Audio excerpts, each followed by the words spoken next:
I was born in Canada, a small town outside of Toronto. Um, the town was pretty much all white people, not a lot of different cultures, not a lot of different religions. So I didn't have that much exposure. I was raised with no religion. My mom is from a Christian background, so her parents are practicing. My dad is from a Roman Catholic background, so his parents were practicing, but neither of my parents were. And I think at a very young age, I realized that religion was taboo in our home, and it wasn't something that was to be talked about, and it wasn't acceptable. I remember at one point when I was studying religious philosophy, I looked into every different religion, but I was so afraid to Google Islam in case it was seen on my history. So yeah, I think it deterred me a little bit.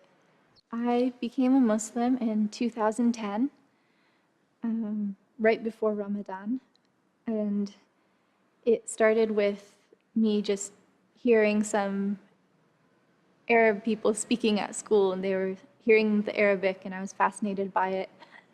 So I asked them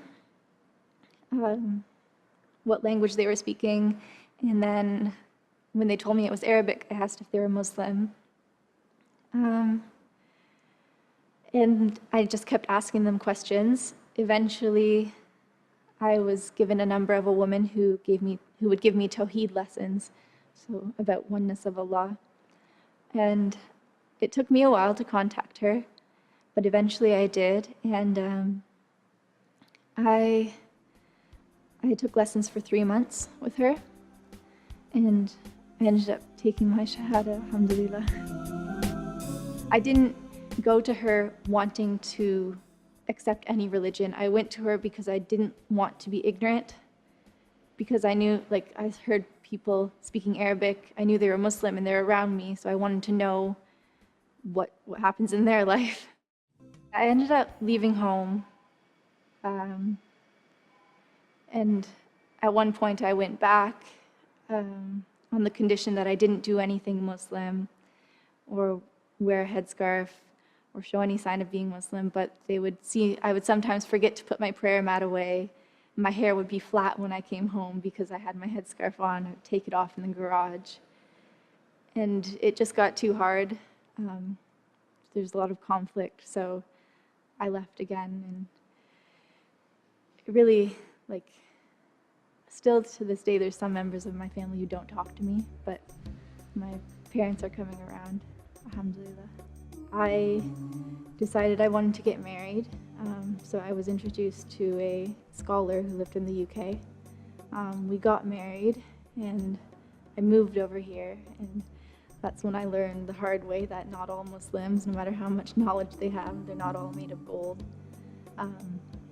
So I ended up in the UK now on indefinite leave to remain on basis of domestic violence. So that's how I ended up here. The sisters that I do meet are a lot more welcoming, and they literally treat me like their family. I was in London one time, and I was looking for a mosque, and I was a bit lost, and I stopped a sister and asked her, and she said, "The mosque is far, just come to my home and pray." And then on the way out, I needed directions back to the train station, and another sister walked me to the train station. And it was just, subhanAllah, I think there's a lot of support between the Muslims here, at least the ones that I've met. Ramadan did get hard, though, when you're living on your own. MashaAllah, my friends were there, and a lot of them invited me to their homes and had iftar with me.